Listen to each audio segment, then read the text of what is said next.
Have you ever noticed that the harder you chase something, love, success, peace, the faster it seems to slip through your fingers? Like trying to grasp water, the tighter you squeeze, the more it flows away. There's an ancient Buddhist wisdom that reveals why this happens. And once you understand it, everything changes. Today, I want to share with you a truth that the Buddha taught 2,500 years ago, a secret that modern psychology is only now beginning to understand. This isn't about manifesting through force or willpower alone. This is about something much deeper, an invisible law that governs how we attract what we truly desire. If you've been feeling exhausted from chasing, if you're wondering why the things you want most seem to elude you, this message is for you. Before we begin, if you're seeking wisdom that heals and transforms, please subscribe to Buddha Coha. Let's walk this path together, one insight at a time. Part 1, The Monk and the Butterfly, a Zen Parable. In a monastery nestled among misty mountains, there lived a young monk named Kenji. Every morning, he would sit in the garden attempting to meditate, but his mind was never still. It raced with desires, recognition from his master, spiritual achievement, perhaps even enlightenment itself. One spring morning, as Kenji sat restlessly on his meditation cushion, a butterfly appeared. Its wings were painted in brilliant blues and golds, moving through the air like a living jewel. Kenji became captivated. He abandoned his practice and began to follow it, reaching out to capture its beauty. But each time his hands came close, the butterfly danced away, always just beyond his grasp. He chased it through the garden for hours, his robes tangling in branches, sweat forming on his brow. He grew frustrated, then desperate, then exhausted. Finally, depleted and defeated, Kenji collapsed back onto his meditation cushion. He closed his eyes, no longer caring about the butterfly. He simply sat with his tiredness, his disappointment, his aching body. And in that moment of complete surrender, something shifted. When Kenji opened his eyes, the butterfly had landed softly on his shoulder. It rested there, wings gently opening and closing, as if it had been waiting all along for him to stop chasing. The old master, who had been watching from the temple entrance, smiled. "You see, Kenji, what you chase runs from you. What you stop needing comes to find you." The Buddhist truth within. This simple story contains a profound teaching. The restless heart makes life itself elusive. The Buddha spoke of tanha, craving, the incessant grasping that creates suffering. But here's what many misunderstand: the problem isn't desire itself. The problem is the energy of desperation behind it. The problem is chasing from a place of lack, from a belief that you are incomplete without what you seek. In the Dhammapada, the Buddha says, "You are what you think. All that you are arises with your thoughts. With your thoughts, you make your world." When Kenji chased the butterfly, he operated from separation. I am here, beauty is there, and I must capture it. But when he surrendered and returned to his own center, he created space. And in that space, what he desired could approach naturally. This is the first law of spiritual attraction: stop chasing emptiness, and start attracting from wholeness. Part 2, The Cracked Bowl, Why Wounds Block What You Want. Imagine trying to fill a bowl with water, but the bowl has cracks running through it. No matter how much you pour in, it seeps out through the fractures. You could spend your entire life pouring, and the bowl would never be full. This is what happens when we chase desires from a place of inner woundedness. Many of us carry deep self-doubt. Perhaps it began in childhood, a parent who couldn't show love, a teacher who dismissed your potential, a relationship that ended in betrayal. These experiences created fractures in our sense of self-worth. And from those fractures, we developed a core belief: I am not enough as I am. When you don't believe you're enough, you don't want something, you need it. You don't hope for love, you're desperate for it. You don't aspire to success, you're terrified of remaining where you are. Can you feel the difference in energy between these states? The teaching on wholeness. In Buddhism, we have the concept of anatta, the understanding that our identity is not fixed but fluid. Many of our wounds come from taking painful experiences and building an identity around them. I am the abandoned one. I am the failure. I am unworthy of love. We clutch these stories so tightly that they become who we think we are. And from this fractured identity, we try to attract wholeness from the outside. But here's the truth: a cracked bowl cannot hold water, and a fractured sense of self will cause joy and fulfillment to seep away. Your wounds are real, but they are not who you are. They are experiences you've had, not the essence of your being. Wholeness doesn't mean perfection. It means accepting all of yourself, the light and shadow, the strengths and vulnerabilities, as part of a complete human experience. When you relate to yourself this way, your energy changes. And what you attract changes with it. The Buddhist teacher Pema Chodron says, compassion is not a relationship between the healer and the wounded. It's a relationship between equals. Wholeness attracts. Unconscious wounds repel. Part 3: The Magnetic Power of Stillness. We live in a world that worships noise, activity, hustle, constant movement. But there's an ancient secret that runs counter to all of this. Stillness possesses a magnetic quality that frantic activity can never match. Have you ever met someone who didn't demand attention, wasn't the loudest in the room, but somehow people were drawn to them? Their presence felt solid, calm, centered. That quality is inner stillness. The Zen teaching on presence. A Zen student once asked his master, "How do I achieve enlightenment?" The master replied, "Have you eaten your breakfast?" "Yes," the student answered. "Then wash your bowl," said the master. The student was confused. He'd asked about the highest spiritual attainment, and the master told him to wash dishes. But the teaching is profound. Enlightenment isn't found in grand spiritual experiences. It's found in complete presence with what is, right here, right now. Wash your bowl fully. Walking fully. Breathing fully. Being fully. This is stillness, not the absence of movement, but conscious presence within movement. How stillness attracts.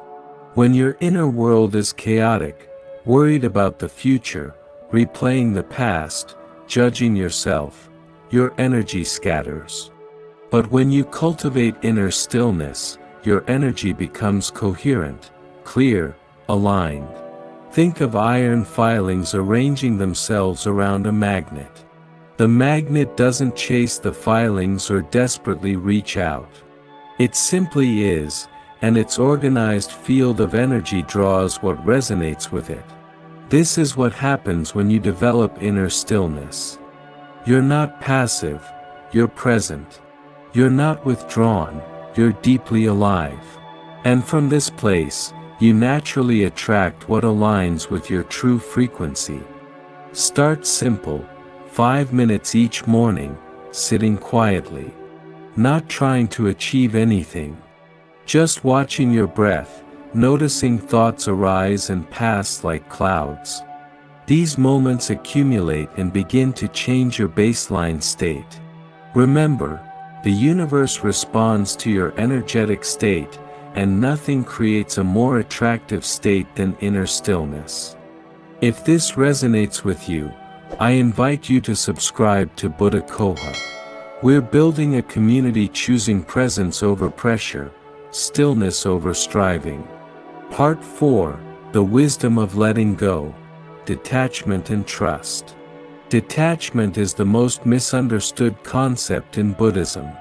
People think it means not caring, being cold, and giving up on what you want.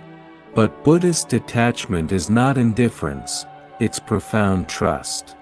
The story of the farmer. During the Buddha's time, a farmer came to him in despair. Despite working his fields faithfully, the rains didn't come. His crops withered. "I've done everything right. Why am I being punished?" he asked. The Buddha looked at him with compassion. "Can you make the rains come?" "No," the farmer admitted. "Can you force the seeds to grow?" "No." "Then what can you control?" The farmer thought. "I can prepare the soil, plant the seeds, tend the garden, show up each day and do my part." The Buddha nodded. "This is wisdom. You do what is yours to do, and then you trust. You don't grip so tightly to outcomes that you strangle the very thing you're trying to nurture." The paradox of holding. Think about holding sand in your hand. Close your fist tightly, desperately trying to keep every grain. What happens? The sand slips through the cracks.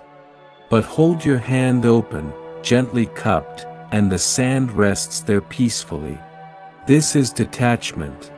Not about not wanting, but wanting without desperation. Desiring without clinging.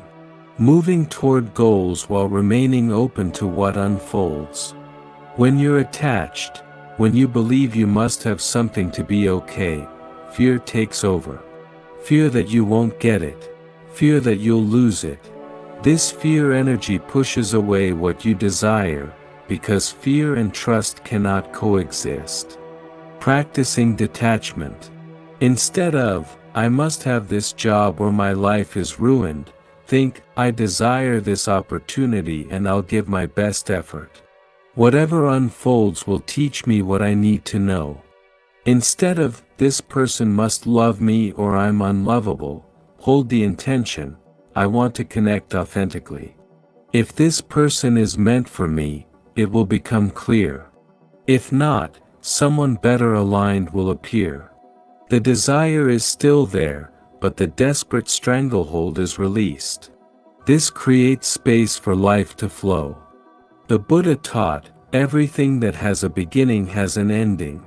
Make your peace with that, and all will be well." Detachment is trusting the natural order while releasing the need for control. Part 5, The Voice Within, How Inner Dialogue Shapes Reality. Close your eyes and listen to the voice inside your head. What does it say when you make a mistake? When you look in the mirror? When you compare yourself to others? For many of us, the voice is harsh, critical, unforgiving. We speak to ourselves in ways we'd never speak to a friend. We call ourselves stupid, ugly, worthless. We replay our failures endlessly. This inner dialogue isn't just thoughts. It's energy, the vibrational frequency you're broadcasting to the world. And the world mirrors it back. The teaching of metta. In Buddhist practice, there's a meditation called metta bhavana, the cultivation of loving kindness. It begins with directing compassion toward yourself, because you cannot genuinely offer others what you don't hold for yourself. The traditional phrases are, "May I be safe. May I be healthy. May I be peaceful. May I live with ease." When I first encountered this, I couldn't do it. Directing kindness toward myself felt impossible. I believed I needed to be harder on myself to improve. But here's what I learned: self-criticism doesn't make you better, it makes you smaller. The Buddha taught that all beings are worthy of compassion, all beings, which includes you. Your struggles, mistakes, and imperfections don't disqualify you from kindness. They make you human. Transforming self-talk. When you meet your inner pain with compassion rather than judgment, something remarkable happens. The harsh, chaotic energy within you softens. You create an inner environment of safety. And when you feel safe, you relax. When you relax, you open. When you open, you can receive. Here's a practice. Notice when your inner critic activates. Don't silence it, but don't believe it either. Ask, would I speak this way to someone I loved who was struggling? Then deliberately choose a different response. If the critic says, you're such a failure, respond, I'm learning. I'm doing my best. It's okay to struggle. It will feel awkward at first. You're rewiring neural pathways that have run the same harsh program for years. But with practice, this compassionate voice grows stronger. The universe mirrors the self-love you cultivate. When you treat yourself with dignity and compassion, you signal to the world how you deserve to be treated. Part 6. The frequency of peace and sufficiency. True frequency shift isn't about plastering on positivity when you feel miserable. That's spiritual bypassing. True shift happens when you find peace within yourself, not after you get what you want, but regardless of circumstances. The Buddha sat under the Bodhi tree and vowed not to rise until he found the end of suffering. When he arose enlightened, nothing in his external circumstances had changed. But everything had transformed because he'd found unshakable peace within. Peace as magnetic power. Inner peace isn't passive, it's the most powerful frequency you can embody. When your heart is free from fear and attachment, you create space.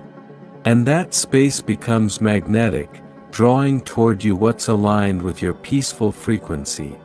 This is why the Buddha taught equanimity as one of the highest virtues, the ability to remain centered whether facing pleasure or pain, gain or loss, praise or blame. Peace is cultivated in small moments. When someone cuts you off in traffic and you choose calm instead of rage. When plans fall apart and you trust instead of panic. When you don't get the outcome you wanted and you remain steady in your own worth. The Dhammapada teaches, peace comes from within. Do not seek it without. The power of sufficiency. Here's a paradox. Clinging to desires out of neediness pushes away the very things you seek. Desperation distorts energy. But when you feel complete within yourself, when you understand your worth is inherent, true receiving begins. You don't need something external to make you whole. You already are whole. And from that sense of sufficiency, from that inner fullness, you naturally attract abundance. Neediness blocks receiving. Sufficiency attracts. Part 7. Embody what you seek. There's a beautiful teaching in Buddhism about the Bodhisattva path. A Bodhisattva doesn't just aspire to enlightenment, they embody enlightened qualities right now.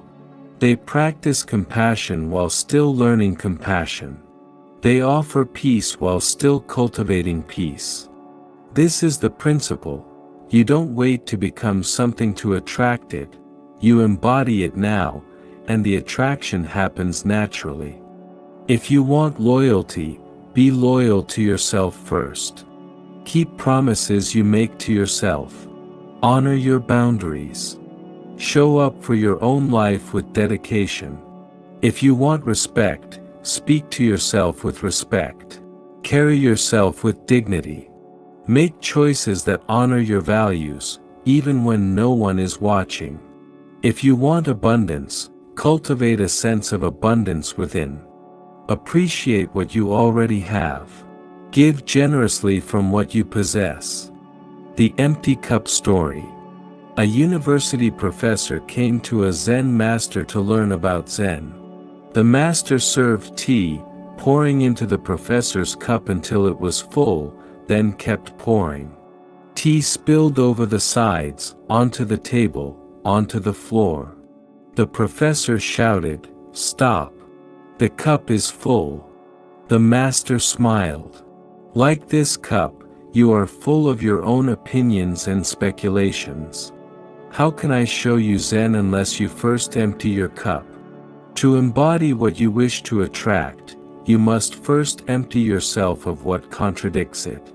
If you want peace but you're full of resentment, the resentment must be released.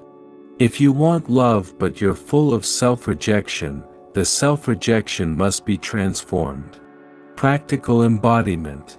Ask yourself, what is the essence of what I desire? If you want a loving relationship, the essence might be connection, safety, being seen, and mutual respect. Now ask, how can I give these things to myself? As you embody these qualities internally, you begin to radiate them. And you attract people and situations that match that radiation. The Buddha taught, what you think, you become.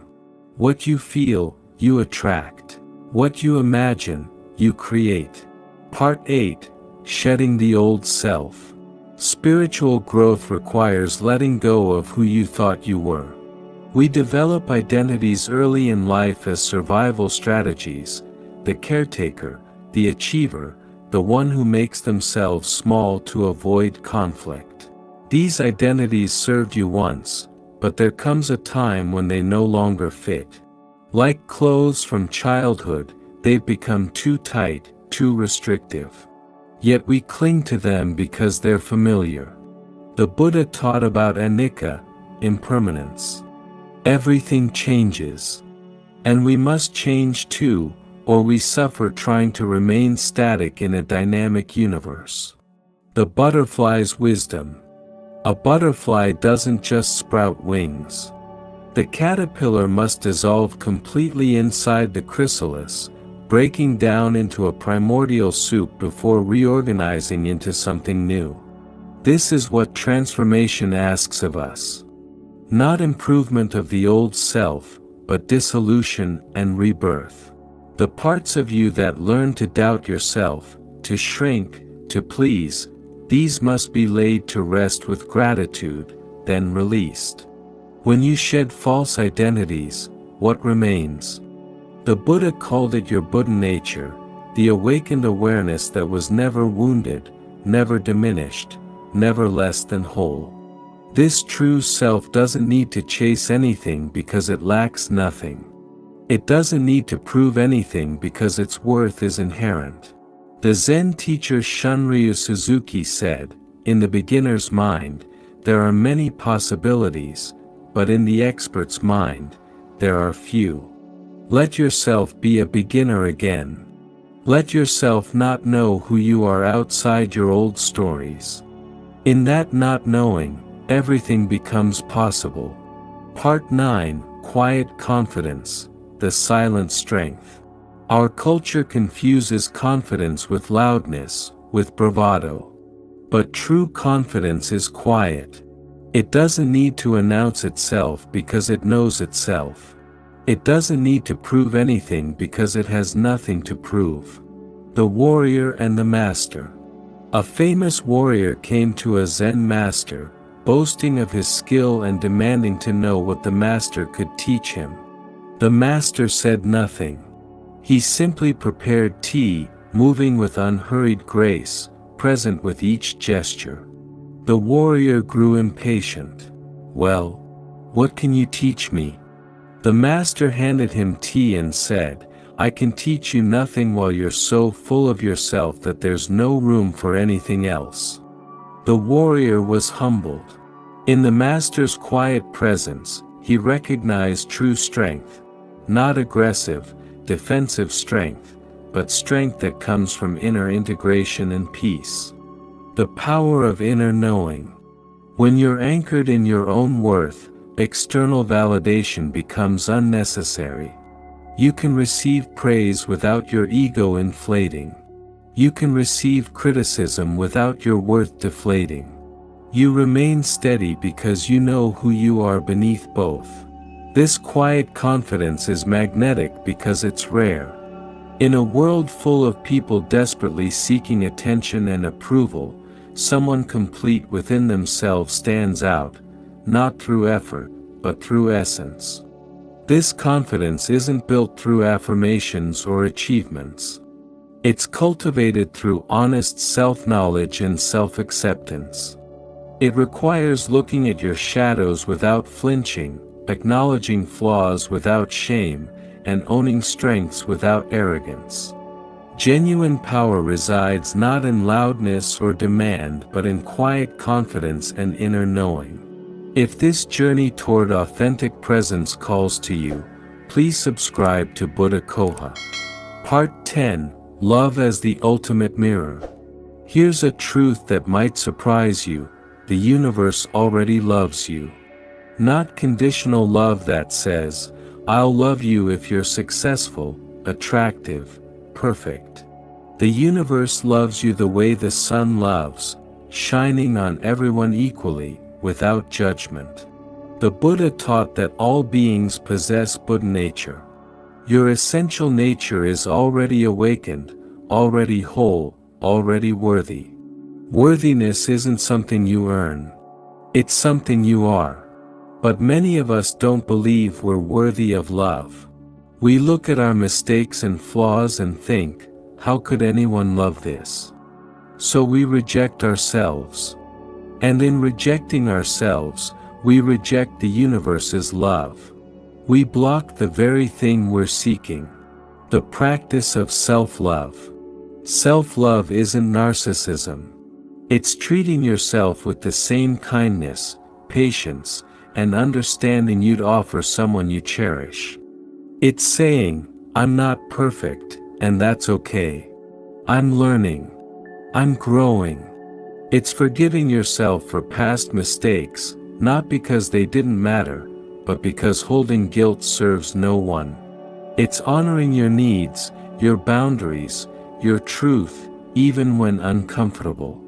When you love yourself this way, when you truly, deeply love yourself, you stop seeking completion outside yourself. You stop needing validation from others. You stop chasing love because you're already standing in it. And here's the miracle: when you stop chasing love and embody it instead, you become magnetic to it. You attract people who recognize your wholeness. You attract opportunities that honor your value. The teaching of reflection. The external world is always teaching us about our internal world. Every person is a mirror. Every situation is a reflection. If you keep attracting people who don't respect you, look at how you speak to yourself. If you feel undervalued, examine your relationship with your own worth. If you feel unloved, explore the ways you've abandoned yourself. This isn't about blame, it's about empowerment. If the external reflects the internal, then changing the internal changes everything. The Buddha said, the mind is everything. What you think you become. The universe mirrors the self-love you cultivate. We've journeyed through profound teachings today. We learned that chasing from lack pushes away what we desire, while inner stillness creates magnetic power. We discovered that wholeness is our true nature, that detachment is deep trust, and that self-compassion transforms our inner world. We understood that we must embody what we wish to attract, release old identities, and cultivate quiet confidence. And we learned that self-love is the mirror through which the universe reflects our worthiness. But knowledge alone doesn't transform us. You must practice these teachings.